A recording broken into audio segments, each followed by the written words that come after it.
Thank you. So Thank you. welcome I'm to the excited to be podcast, here. Emanuela. Thank you. Thank you for having me, Jen.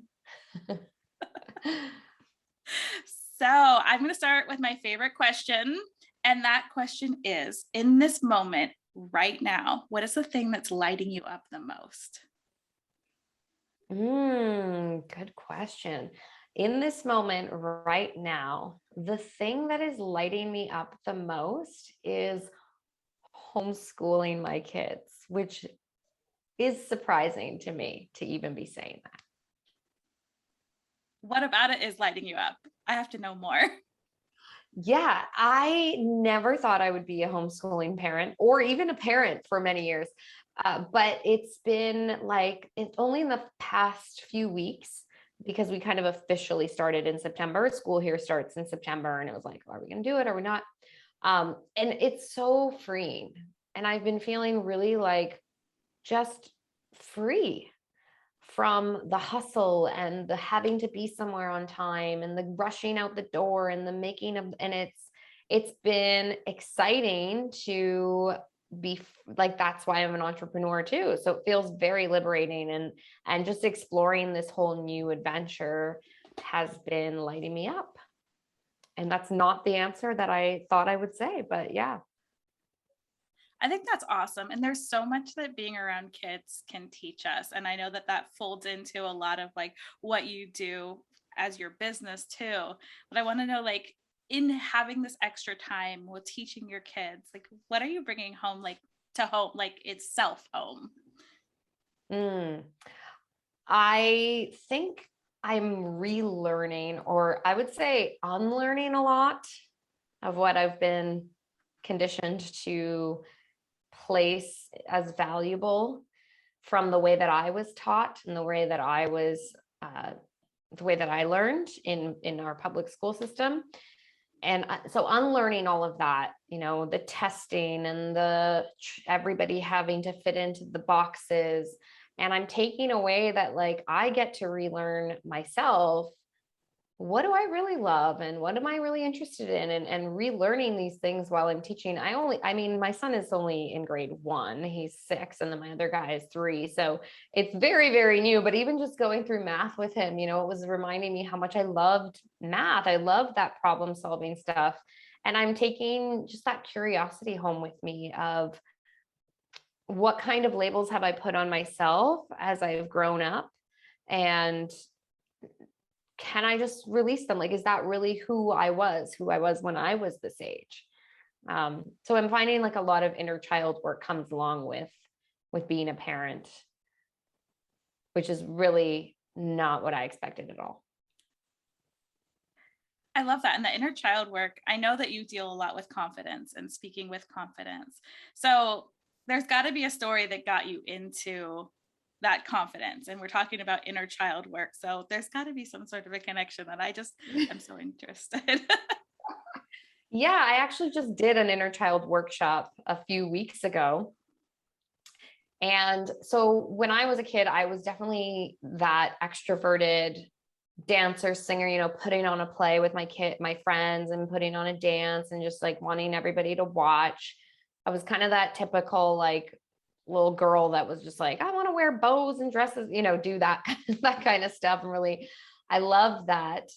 And so I always thought that I had confidence, but then as you get older, and you start to really learn about mindset, there's a difference between, I do think people think that extroverts are naturally confident, but a lot of times that's almost like a put on confidence, right? Or a way that you feel like you have to be, as opposed to really deep down, just being confident. And when you really own that and own who you are, you don't have to put on, you don't have to be funny, you don't have to put on a show or talk too much. You can just be grounded and know who you are. So tying that in with what I do now in terms of confidence, yes, I help people to connect with their inner child. That's not all of what I do, but that is one piece of it, because oftentimes that will give us a message that we need to share with the world. So I'm all about stories and sharing your voice. And a lot of people come to me and say, like, I don't have a story, or I don't know what my message is, or I need clarity around it. And I do find that every time we visit with our inner child, we find a piece of that story. And it's usually something that our inner child needs to hear.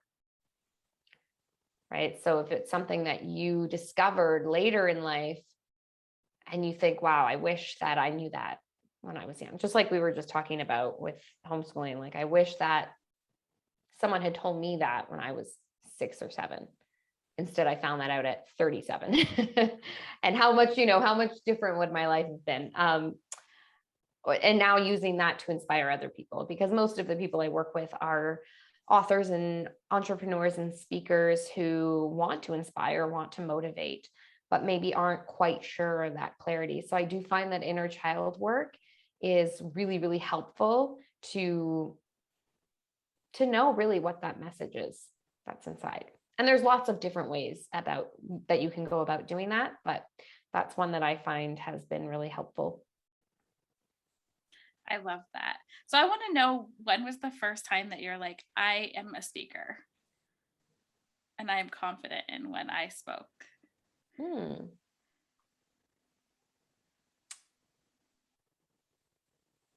So it's funny that you say this, Jen, because I actually don't identify as a speaker, but I've been an actor, as you know, my whole life. So there was very few times except for like public speaking in school where I had to speak as myself. And so I came at this coaching speakers from my acting background. And I see it almost as like directing speakers. So to answer that question, I guess I only felt confident as a speaker like last year when I became a speaking coach, because as you know, when you become a coach or an entrepreneur, you're like, well, I have to own this shit too. It's a lot easier to say lines and read other people's scripts, but to say, to offer your own message, to offer your own story. In 2019, I did write a play.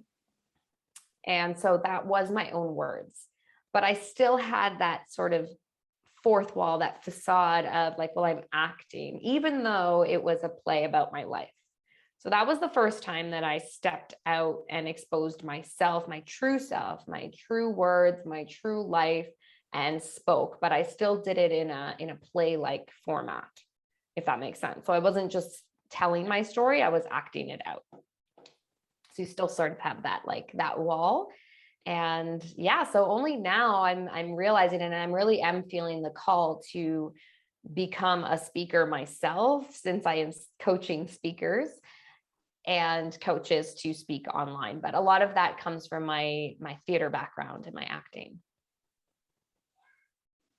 I love that. And I love that you used a play to tell your story. I think, like, I know that there's secret podcasts out there where sometimes we change our voices and our names so that we can speak our truth before that's one of the things that I did, was before I was able to come out as, hey, I'm Jen, I came out with a podcast under a different name, different voice, everything. And it was an act, but it made that confidence. So I see that as such a beautiful transition, that you were able to create that story through a play. Yes. And that's actually, we did that in the workshop as well. Like, it may not be speaking that is the way that you share your story. You can share your story with a beautiful piece of artwork. You can share it through music.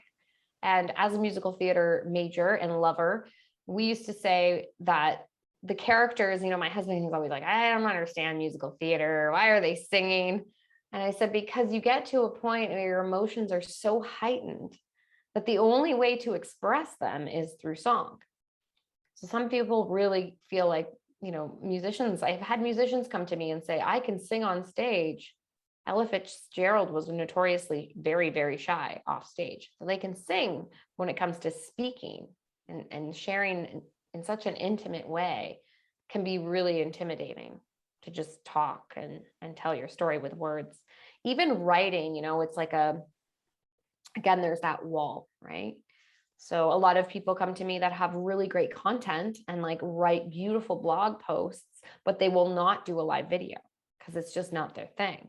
but like this is the way people really connect, really get to see your personality. Like I might love your book. And usually when I love an author, I'm like, oh, I got to go follow them on Instagram. And, then you want to get to know them, and you get to know them through live video. I don't know if I answered your question. I think I went way.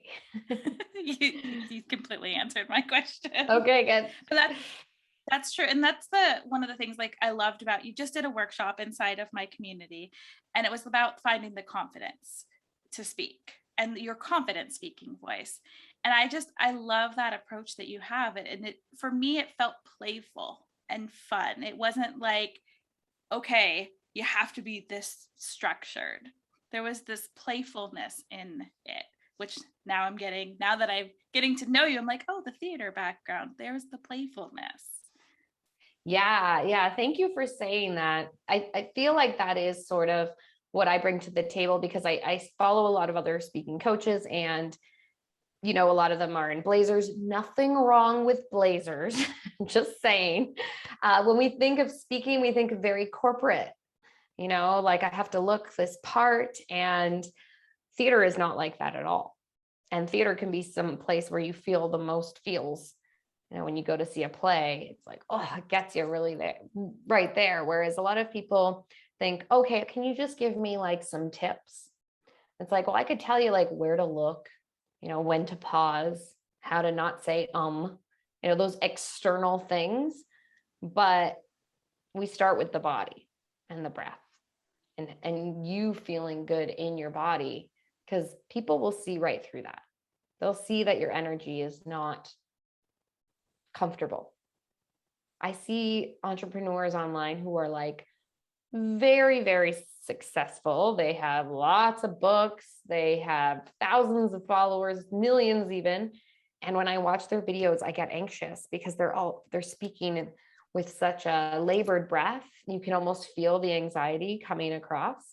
I don't know if you've ever seen people that speak like that. And oh yeah, you're like, can you just take a breath, ground your feet, make me feel the energy that you're trying to, they could even be talking about meditation, and yet their own energy is really scattered.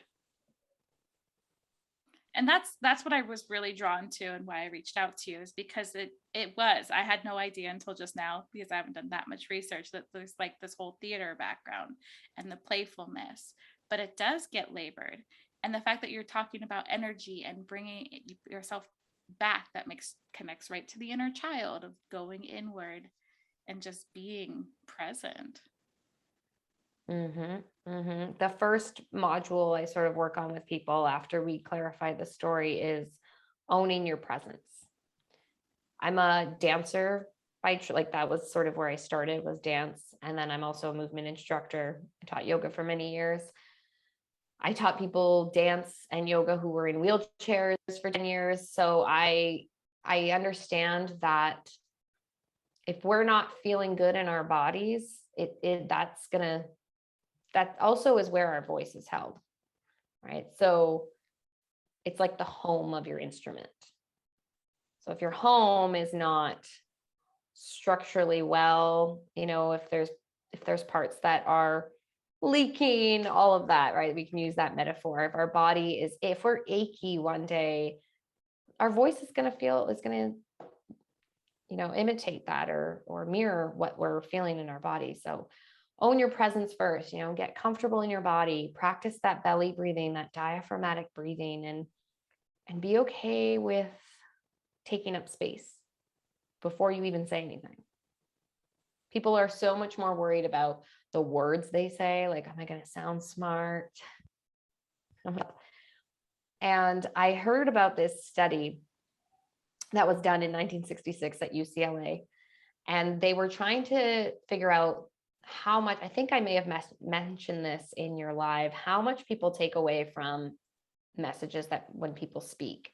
55% of it came from what they saw. And then like 37%, I think, was from what the sounds that they heard. And only like 7% was from the words. Now my math may be off here, but it was overwhelmingly what they see. And it doesn't mean like, oh, you have to like do your hair and makeup or that, but what they see in terms of when they're looking at you, what is that energy that they're getting? What are you exuding with your body language, with your facial expressions, with just how you're breathing, how you carry yourself? It's not about being good looking or anything like that, but or wearing fancy clothes, although, that does help if you want to dress the part to play. It also helps you feel more confident in your own skin. So what is something that like someone can do that's, outside of coming to you, because I suggest everyone comes to see you, but that one little like thing that like, okay, I want to start showing up more live. I want to start taking a pause and breathing through my speech so that I'm not talking to you like this and up to your space, like being present and taking that space. What's the first thing that you would recommend to somebody? That little tidbit before the full on coaching. Right. Before they hit record, like, what is the thing? Shake your body and then get grounded. So it's kind of two things. If you're bringing something into the space that isn't going to serve your talk, if you just had an argument or you've been holding on to some tension in your stomach or in your shoulders, again, that's going to affect your voice. That's going to affect your energy, your presence. So shake it off. If you have to put on your favorite song and shake it out, or even just like 5 minutes, give your whole body a shake, roll down the spine, roll back up, start with the body, and then plant your feet, get grounded, stand as tall as you can, or sit as tall as you can, and then breathe. There, I gave you 3 things. And then practice some belly breathing, right? Even just putting your hands on your stomach, visualizing the breath coming in through the nose, filling up the belly, and then relax. If you can do 3 full diaphragmatic breaths with your feet planted, it will make the world of difference because you'll already come into it with that grounded energy. And you will have released all that tension. Of course, tension may come up as soon as you see the red light. You might be like, oh, but it's helpful and it's a start. I love that. I love the shake it thing because there's so much that has to do with movement, and I love how you're combining all of your passions into like this one beautiful thing that you are helping other humans with your dance, with your movement, with your theater, and like it is such a beautiful blend, like so unique. And I love all of this, and I love that you're the energy you're bringing to people.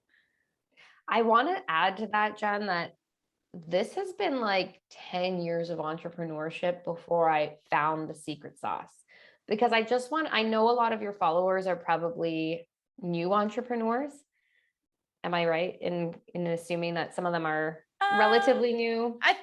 I think we have a pretty mixed bag in that scenario. Okay, well, if anyone watching mixed bag. New, mixed bag. If anyone watching or listening today is relatively new to the entrepreneurship journey, I'm saying like, even if you've been at it for a year, like I started running workshops with older adults in 2012, and they were drama, music, and dance. We would put on big shows. It was in person and assisted living facilities. That was my business for a long time. And I loved it. Don't get me wrong. But I knew I wanted to work remotely. I knew I wanted to reach more people. And I knew that it wasn't really sustainable for, various reasons. And then when I realized that so many entrepreneurs, when COVID happened, are now like, oh, I have to be online and I have to show up on camera. It has taken me. And then even when I knew, okay, I could help people with their speaking, how does that bring in all my other stuff? And then I remembered that all of that matters, right? Like the mindset, the movement, the voice technique, and how to actually use your instrument. It all matters. So I love all of those things. And I feel so grateful that I finally, I wouldn't say I've figured it out, because I do believe it's always going to evolve and it's going to continue to evolve. But right now I feel very grateful that the light bulb was like, this all makes sense. Because as a multi-passionate person, it's like, it can be heart-wrenching sometimes. And you feel like you have to like leave some things out. Oh yeah. And that's a lot of the tribe, because that's a lot of who I attract into the tribe, are people like yourself is normally who you bring in. And the multi-passionate, I definitely see that a lot. Right? Yeah. I think so many entrepreneurs are, and that's why they became entrepreneurs, because they're like, I don't fit into this box of like, pick something, right? I want to make my own box. Yeah. And I think the box, I'm not even going to say it's a box, because I feel like Yeah. it's much more beautiful than a box that Yeah. you've created by molding in all of these things. It is such a beautiful blend, and it's so much fun. Like, to make something that it terrifies me, and you're like, the way that you speak, I'm like, wow, I know, and you would think I'm okay with talking because I'm a podcast host, but not so much. There is definitely a difference with podcasting and even this, and then like getting up on stage. People will say to me, I can, I've been doing lives for a long time, but the idea of seeing people in an audience and standing on stage, and unfortunately, a lot of people aren't doing that right now, still, depending on where you are in the world. That hasn't really started to happen a lot, but it's definitely different. Whereas I personally felt the opposite. So, and I've had people that felt not like me too. I can get up on stage and talk, but then just talking to myself on this little camera felt far more intimidating. So, whichever side you stand on, know that it isn't the same across the board. Like, they do have different elements that are intimidating, but they can all be worked through. I absolutely love that. So where can people find you if they're in this place of like, okay, I'm ready to have some confidence and be able to stand up or behind a screen, wherever it is, and speak my truth? I have a private Facebook group. It's called Captivate. I believe it's the only one called Captivate on Facebook, but I could be wrong. So it's Captivate, share your story, speak with confidence, sort of the tagline. That's probably the best place, because I have a ton of trainings in there already that you can just go to the guides and catch up on all of that. And of course, I'm on Instagram because it's fun there. It's Emanuela_speaking coach. And I'm on LinkedIn if anybody, it's just Emanuela Hall. You can search me there. And YouTube, I should say that as well. Emanuela Speaks on YouTube.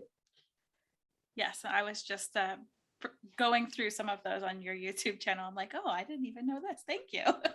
Yeah. And I'll make sure to get all your information in the show notes so that it's easy for people to click and go, because I think that, again, I'm not just saying it because you're the guest, like how you've blended all these things actually brings this excitement to something that's normally terrifying. Yeah, well, I'm so happy to hear that. We have a lot of fun, like in the group too. Sometimes I'll do little challenges. Like last week I did stop hiding. So I'll give people prompts. Even if you just type it in your copy, sometimes it can bring up some ideas of what you could talk about in your content. And in all of my group programs, like, we just have a lot of fun. I'm all about, like you, Jen, I love connecting and I love community, and just to be able to be the person holding the space. And then I'm like, okay, you guys go for it, talk. And it's always so magical and beautiful to see people feel more comfortable in smaller groups, but then they take that and they go out on their bigger platforms and start to be seen. Yeah, that's a hard one sometimes. Like, you said some pretty like heavy things, like take up space, be seen. It's really what it all comes down to right now in the world that we're living in. And we all feel overwhelmed by it because we're like, well, everyone's doing it. And there's so much content. And no, I know personally, I don't want to just add to that noise. So it's really, once you get clear on your truth and owning your presence and taking up that space, then you can start to be seen and not feel awkward about it. And I know I hate the word, but you can feel more authentic. I know everybody else likes it, so I go with it. So more self instead of the mask that we all put on that we think everyone else appreciates. But that self piece, the awkwardness, I am so awkward. I'm just like, that's part of who I am. but we need more awkward, right? Because most people aren't actually zero people are perfect. But even the people that might be pretty damn close to it, like there's a small amount of people that are going to relate to that. Most people are going to relate to the ADHD and the awkward and the, I started on IG like that, like, oh, I want my whole feed to look pretty and I should get professional photos. And I think that it's changing now. People are showing up a little bit more like, I don't care. But even for me, there's levels. Like the other day I posted a picture of myself after a workout I didn't post it in my feed, but in my stories in my like workout top. And I would have never done that a year ago. And that's kind of the point. I was like, even when you're comfortable in certain areas, the whole point was about my transformation, with loving your body, which is what you talk about. But you don't have to post a picture of yourself in your crop top to love your body. But that was me showing a bit of vulnerability, right? Like for me, that was my extreme point of, I wouldn't have done this a year ago. So you could, the comparison game can be really strong on social media, as we know. So don't compare somebody's like, oh, wow, they're already, like I kept saying, oh, I'm going to post that picture when I'm confident in my body. And it's like, well, I may never get to this perfect body place, because let's be honest, as women, it's very hard to ever see your body as like, oh, exactly what I want it to look like. So I'm just going to post it now, and that's what it's going to be. And, stop waiting for when everything's right. Then I'll show up, like show up now. Yeah. And everything is right now. Yeah, exactly. You're right. That's that was my scary thing too this year, was I brought a bikini when I went on vacation, and I'm like, I'm going to put you on. And every day I did not put it on. And finally I was like, just do it. Yeah. And I did. And it was, And I didn't die. You didn't die. No one died. No one was injured. Oh, good. We're all and no good. one cared other than me. And that's the other thing. And speaking there's a big piece of that too. Like, I posted a video a few weeks ago, maybe a couple months ago at this point, talking about the things that are happening in the world. And I avoided that for a long time because it's obviously very polarizing and divisive. I didn't take a particular stance, but I spoke about the feelings that are going on. And I was so scared.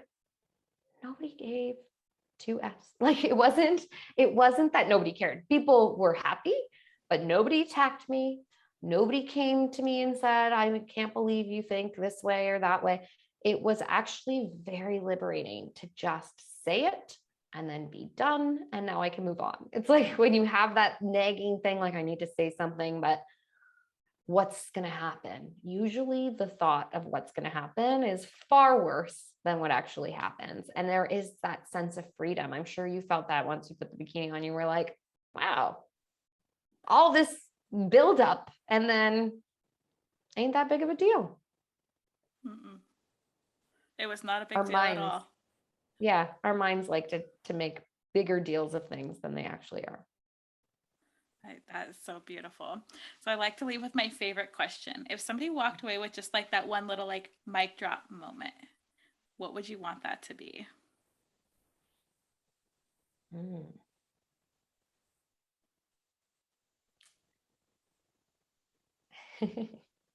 I would say live your life the way that you dream it in this moment.